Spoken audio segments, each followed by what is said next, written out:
সত্যি এই বছর আমাদের কৃষ্ণনগরে ঠাকুর মুখ তুলে চেয়েছেন। হ্যাঁ মহারাজ, ধান একেবারে পরিপূর্ণ হয়েছে। তা কবে ধান কাটা হবে পুটির বাবা?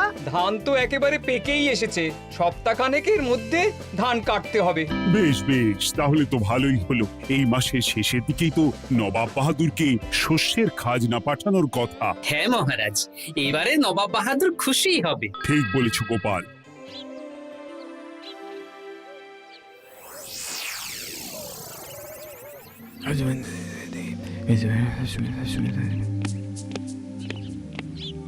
প্রণাম খাম্বাজরাজ। ওই তো কৃষ্ণনগরের মন্ত্রী চলে এসেছে। ও, এর কথাই তুমি বলেছিলে? হ্যাঁ, ওই রাজ্যের সব খবরাখবর আমায় দেয়। ইনি কে? ইনি হলেন জমিদার কেশকান্ত বর্মন, আমার রাজ্যেরই দক্ষিণ পশ্চিম গ্রামের জমিদার, আমার প্রিয় বন্ধু। নামটা বেশ অন্যরকম, কেশকান্ত। আসলে ওদের বংশ পরম্পরায় সকলের উন্নত ঘন কেশ আছে, তাই ওদের পরিবারের সবারও নামে একটা করে কেশ আছে। আমি খাম্বাজ রাজের সৌমিত্র এবং সুপরামর্শদাতা। কিছুদিন আগে আমার মাথায় খুব খুশকি হচ্ছিল, মাথার চুল পাতলা হয়ে আসছিল। কিন্তু আমার পরামর্শে একটা তেল মাখতেই মহারাজের মাথার চুল এখন ঘন হয়ে উঠেছে, আর কোনো সমস্যা নেই। বাবা বাবা, ভালো ভালো ভালো। এবার তাহলে কাজের কথাটা বলে দিন। এবারে তো শুনলাম তোমাদের রাজ্যে অনেক ধান উৎপাদন হয়েছে, তাই স্বাভাবিকভাবে নবাব বাহাদুরের কাছে রাজস্ব অনেক বেশি দেবে, কি তাই তো? হ্যাঁ, এবারে রাজস্ব দানে কৃষ্ণনগরে প্রথম হবে। না, তা হবে না। নবাবের কাছে অত ধান পৌঁছবে না, এমনকি কৃষ্ণচন্দ্রের কাছেই চাষিরা বেশি ধান রাজস্ব দিতে পারবে না। সেটা কি করে হয়? পাকা ধানে মই দিতে হবে। বললাম না, ও আমার সুপরামর্শদাতা। হ্যাঁ, আমার মন্ত্রীকে বাণিজ্যের কাজে বাইরে পাঠিয়েছি কিছুদিন, তাই কেশকান্ত মাঝে মধ্যেই আমার কাছে আসে, গল্পগুজব করে আর সুপরামর্শ দেয়। কিন্তু আমি কি করব? তুমি রাতের অন্ধকারে চাষিদের ধান জমিতে পাকা ধানে মই দিয়ে দাও, এমন ভাবে কাজটা করবে যাতে কাক পক্ষীতেও টের না পায়। আর তাতে আমার লাভ? প্রত্যেক বছর নবাব রাজস্ব দানে বিজয়ীকে 3000 মোহর দেয়, আমি তোমাকে তার থেকে 1000 মোহর উপহার দেব। 1000 মোহর? হ্যাঁ হ্যাঁ, যাও যাও যাও, কাজটা শুরু করে দাও। আচ্ছা।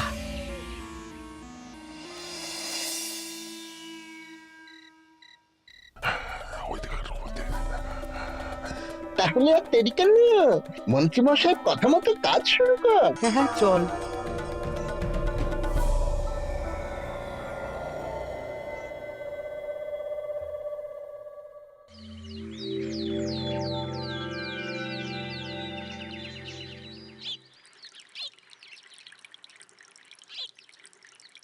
এবারে তো চাষাবাদ বেশ ভালোই হয়েছে। আশা করি নবাব বাহাদুরের কাছ থেকে এবারে আমরাই পুরস্কার পাবো।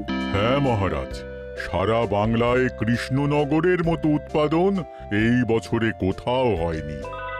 সর্বনাশ হয়ে গেছে মহারাজ, সর্বনাশ হয়ে গেছে। কি সর্বনাশ হয়েছে গো পুটির বাবা? গতকাল রাতে আমাদের সব জমির পাকা ধানে মই দিয়ে দিয়েছে। সে কি? এবার আমরা কি করব মহারাজ? কাদের কাদের জমিতে হয়েছে এসব? যেই জমিতে তাকাবেন সেই জমিতেই এই কাণ্ড, ধান ঝরে সব মাটিতে পড়ে আছে। এবার আমরা কি করব? হায় হায় হায়, এবার আমাদের রাজ্যের কি হবে? নবাব বাহাদুরকে তো জবাব দিতে পারবো না। বড় বিপদ হয়ে গেল, রাজ্যে গ্রহের প্রকোপ নেমে এলো। ও, আর কদিন পরেই আমার টেকে আসবে 1000 মোহর। ঠিক আছে, তোমরা সবাই এখন বাড়ি যাও। না, আমার মন মেজাজ ভালো নেই।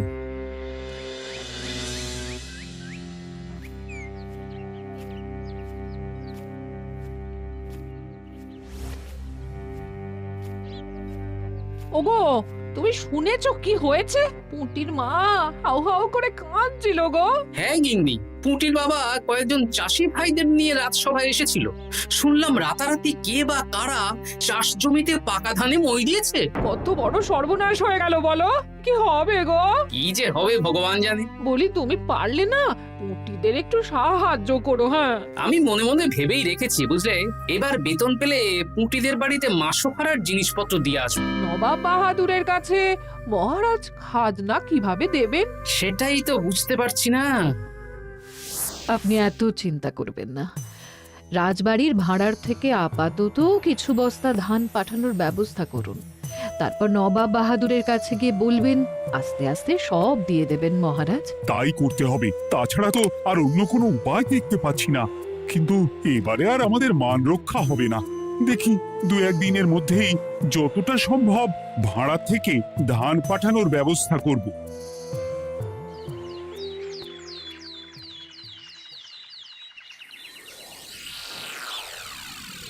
এই বছর 10,000 বস্তা ধান রাজস্ব এসেছে খাম্বাজ রাজ্য থেকে, 7,000 বস্তা ধান এসেছে বর্ধমান রাজ্য থেকে, আর মাত্র 100 বস্তা এসেছে কৃষ্ণনগর থেকে। তাই এই বছরের বিজয় রাজ্য হচ্ছে খাম্বাজ রাজ্য। খাম্বাজ রাজ্যের রাজার হাতে 3,000 মোহর উপহার হিসেবে তুলে দিচ্ছেন। আর কৃষ্ণচন্দ্র, তোমার রাজ্যের এরকম হাল কেন? এবারে আমাদের সমস্ত রাজ্যের পাকা ধানে কেউ বা কারা মই দিয়ে দিয়েছে। সেসব তোমার মাথা ব্যথা। আমার ধান কোথায়? 100 বস্তা ধান রাজস্ব, কম করে 800 বস্তা ধান রাজস্ব দেওয়ার কথা, কিন্তু তুমি তোমার কথার খেলাপ করেছো। এই বছর আমি নিরুপায় জাহাপানা। আমিও নিরুপায়। হয় তুমি আগামী 1 সপ্তাহের মধ্যে আমাকে 5,000 মোহর দেবে, নইলে কৃষ্ণনগরের সিংহাসন থেকে সরে যাবে। এত বড় শাস্তি দেবেন না নবাব বাহাদুর। আপনি অন্তত মাস 6 সময় দিন, আবার ধান চাষ করিয়ে আপনাকে প্রাপ্য ধান দেওয়া হবে। বেশি কথা বলছো কৃষ্ণচন্দ্র। তুমি 5,000 নয়, 6,000 মোহর 1 সপ্তাহের মধ্যে দেবে। বেটা গোপাল বেশি পাকা, অত কথা বলতে কে বলেছিল? গোপাল, এটা তুমি কি করলে? হায় হায় হায়! সর্বনাশের সময় যখন ঘনিয়ে আসে, তখন বিপদের ওপর বিপদ এভাবেই আসে। আমার পাওনা। আরে এখন না, তোমাকে পাঠিয়ে দেব। ওই দেখুন, খাম্বাজ রাজের সাথে কথা বলছে।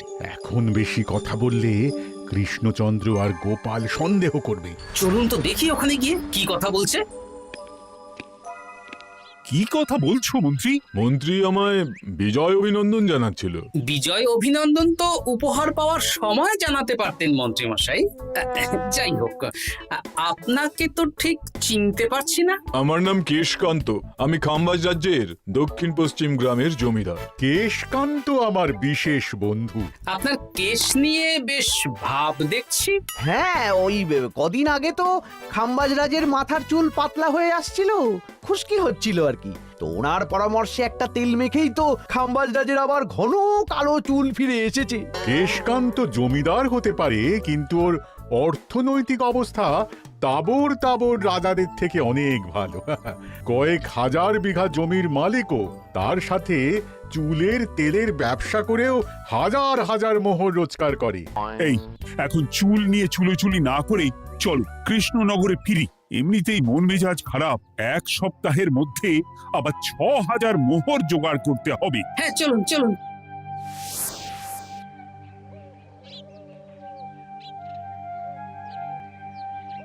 আচ্ছা মন্ত্রীমশাই, আপনি এই কেশকান্ত জমিদারের ব্যাপারে এত কিছু জানলেন কি করে? ওনার সাথে তো আমাদের আজই প্রথম দেখা। হাওয়ায় কত খবরই ভেসে আসে, সেরকম আমার কানেও এসেছিল। সব বাদ দাও।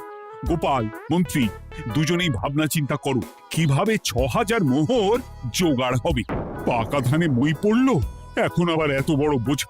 আমার কাছেও মহারাজ বেশি অর্থ নেই, সব মিলিয়ে মিশিয়ে ওই 150 থেকে 200 মোহর মতো আছে বাড়িতে। যদি বেশি থাকতো আমি আপনাকে নিশ্চয়ই সাহায্য করতাম মহারাজ। তাও করতেন কিনা সন্দেহ। তুমি চুপ করো। মন্ত্রীমশাই ওই লোকটাকে জানলো কি করে? এই লোকটাকে তো আগে দেখারই কথা না। না, ব্যাপারটা নিয়ে ভাবতে হবে। চলুন চলুন।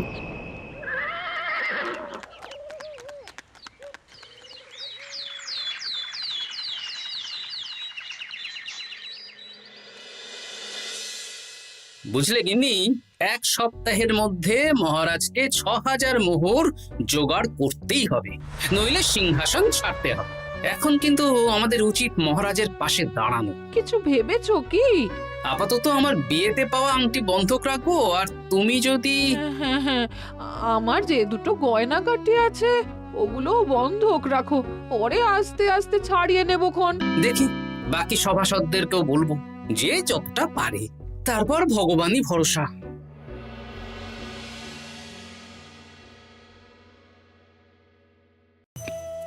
আপনি এত চিন্তা করবেন না মহারাজ। চিন্তা না করে কি আর কোনো উপায় আছে? সিন্ধুকে যা আছে তা দিয়ে ৩,০০০ মোহর হয়ে যাবে, কিন্তু তারপর আর কি করব? এবার কি নিরুপায় হয়ে জায়গা জমি বিক্রি করতে হবে? কিছু একটা করতেই হবে। আপনি গোপালকে একবার বলে দেখুন, প্রত্যেকবার যখনই বিপদে পড়েছেন তখন গোপালই আপনাকে বাঁচিয়েছে। দেখি আগামীকাল রাজসভা শুরু হওয়ার আগে গোপালের সাথে ব্যাপারটা নিয়ে আলোচনা করব।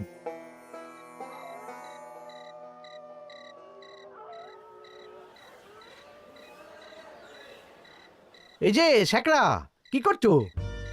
এই তো, বলুন। শোনো, আমার গিন্নির জন্য একটা হীরের হার বানাতে হবে, ওই ১,০০০ মোহরের মধ্যে। ১,০০০ মোহরে তো হীরের নাক, কান, গলা, হাত, পা সব গয়না, এই সব গয়না হয়ে যাবে মন্ত্রীমশাই। তাহলে বানাও, এই নাও ১,০০০ মোহর। ওরে বাবা, মন্ত্রী মশাই, ১,০০০ মোহর! এই মন্দার বাজারে এত মোহর কোথায় পেলেন? গতকালই তো বললেন আপনার কাছে ১৫০ থেকে ২০০টা আছে। সে যেখান থেকেই পাই, তাতে তোমার কি? না, আমার কিছু না। শ্যাকরা, আমি কয়েকটা গয়না বন্ধক রাখবো। দেখি কি আছে। এই সব মিলিয়ে এতে আমি ১৫ মোহর দিতে পারবো। বেশ, তাই দাও। আমি ধীরে ধীরে শোধ করে গয়নাগুলো ছাড়িয়ে নেব। হ্যাঁ, মন্ত্রীর ব্যবহারগুলো বেশ সন্দেহজনক লাগছে। দেখি, গুপ্তচরকে কাজে লাগাতে হবে, মন্ত্রীর পিছনে ছায়ার মতো লেলিয়ে দিতে হবে।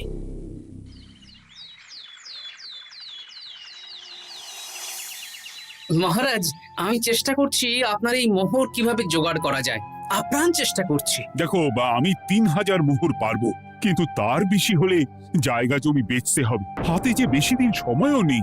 আচ্ছা মহারাজ, দেখছি। তবে মন্ত্রীমশাই চাইলেই আপনাকে ১,০০০ মোহর দিয়ে সাহায্য করতে পারতেন, কিন্তু উনি তা না দিয়ে ওনার গিন্নির গয়না বানাচ্ছেন, হীরের গয়না। দেখি, মন্ত্রী তো কালকেই বলল ওর কাছে ১৫০ থেকে ২০০ মোহর আছে মাত্র। ১,০০০ মোহর কোথা থেকে পেল? সে উনিই জানেন, তবে তার খবর খুব তাড়াতাড়ি আশা করি পেয়ে যাব মহারাজ।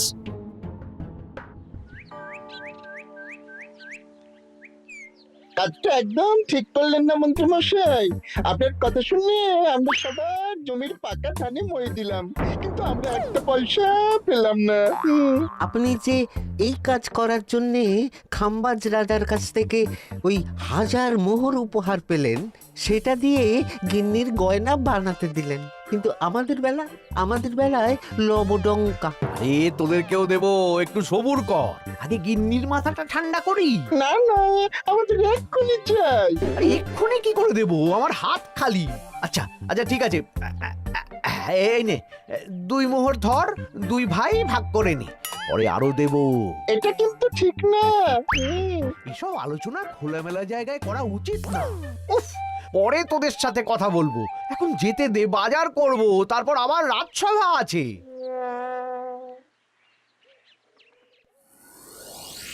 আচ্ছা, এই ব্যাপারটা মহারাজকে আর গোপাল দাদাকে জানাতে হবে।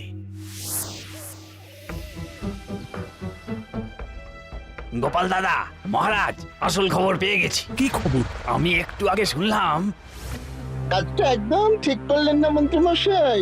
আপনার কথা শুনে আমরা সবার জমির পাকা ধানে মই দিলাম, কিন্তু আমরা একটা পয়সা পেলাম না। আরে তোদেরকেও দেবো, একটু সবুর কর। মন্ত্রী, আমি না তোমাকে মেরেই ফেলবো। মহারাজ, মন্ত্রী মশাই এখানে গৌণ, উনি অর্থের লোভে এসব করেছেন, আর ওনাকে দিয়ে করিয়েছেন খাম্বাজ রাজ। হ্যাঁ, যাতে এবারে বিজয়ী হতে পারেন। তাই আপনি এই খবর ৫ কান করবেন না মহারাজ। আমি খাম্বাজ রাজ আর ওই কেশকান্তর কাছ থেকে ক্ষতিপূরণ ঠিক আদায় করে আনব। কিন্তু কিভাবে? শুনুন তাহলে।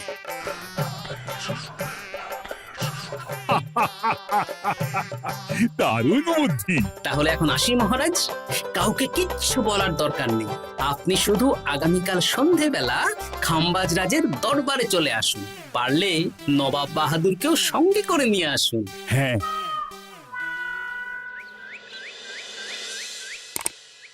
প্রণাম খাম্বাজ রাজ। কে আপনি? আমি হতাশ রঞ্জন, পশ্চিমে থাকি। কি চাই বলুন? কিছু চাই না, তবে একটা কথা শুনলাম তাই বলতে এলাম। কি কথা? আমি শুনলাম মহারাজ আপনার মাথার চুলগুলো সব নকল। আমার এত সুন্দর চুল সব নকল? ফাজলামো হচ্ছে। আমি যদি প্রমাণ করে দিই আপনার চুল নকল, তাহলে কি? তাহলে আপনি আমাকে 100 মোহর দেবেন, আর প্রমাণ না করতে পারলে আমি আপনাকে 100 মোহর দেব। বেশ, দেখো, এক্ষুনি দেখো, আমারই তো 100 মোহর লাভ হবে। এখন না, এখন না, আজ সন্ধে বেলায়। বেশ বেশ, তখনই এসো। এবারে জমিদার কেশকান্তর বাড়ি যেতে হবে।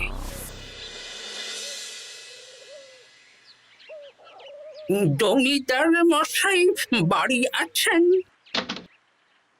কে মশাই আপনি? আমি হতাশ রঞ্জন, পশ্চিমে থাকি।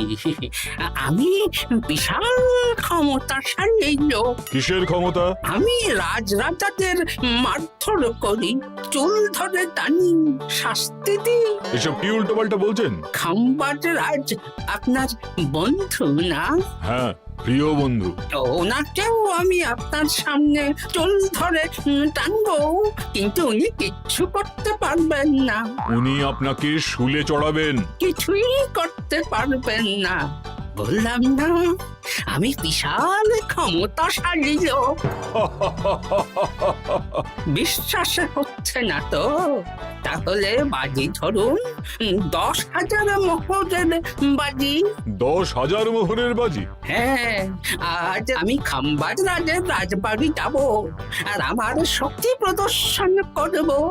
ওনার চুল ধরে টানা হেঁচড়া করব, ওনাকে আহত করব, কিন্তু উনি আমাকে কিছুই করতে পারবেন না। বেশ রাজি, বাজি 10,100 মোহর দিতে পারবেন তো? হ্যাঁ, আমি বাজি হারলে আপনাকে দেব 10,100 মোহর। দরকার হলে ওই কাগজে কলমে লিখিত পরিত করে নিন। বেশ, তাহলে তাই হোক। কিন্তু হ্যাঁ, একটা কথা, আমি শক্তি প্রদর্শন করার আগে থেকে প্রক্রিয়া চলাকালীন সময় পর্যন্ত আপনি খাম্বাজ রাজের সাথে কোনো কথা বলতে পারবেন না। বেশ বেশ।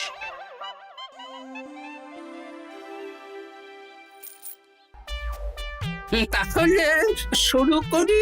শুরু করো। এবার আমি প্রমাণ করেই ছাড়বো।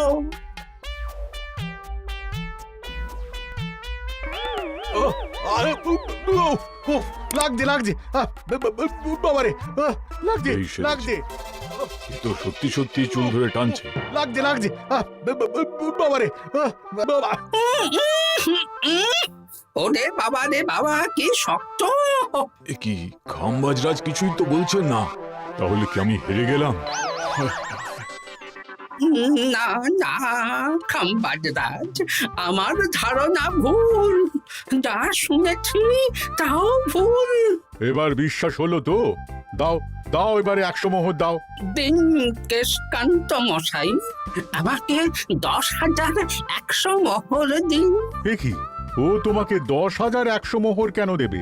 ওনার সাথেও তো বাজি ধরেছিলাম। কি বাজি? আপনার এখান থেকে বেরিয়ে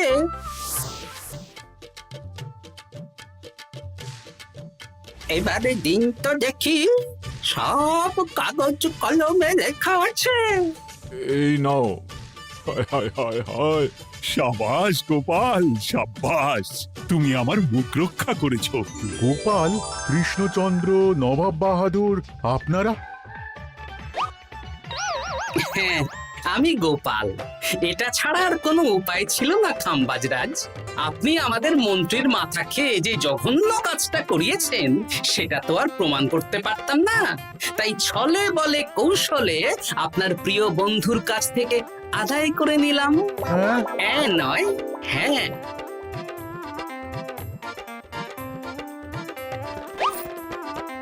এই নিন মহারাজ।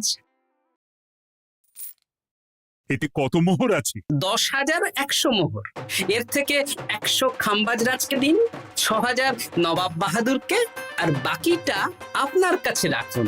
এত ধান নষ্ট হলো। কৃষ্ণচন্দ্র আমাকে সবটা বলেছে, আর ওর মন্ত্রীকেও নিয়ে এসেছি। ধোলাই খেয়েই সব বলে দিয়েছে। এই কে আছো? কৃষ্ণনগরে মন্ত্রীকে নিয়ে এসো।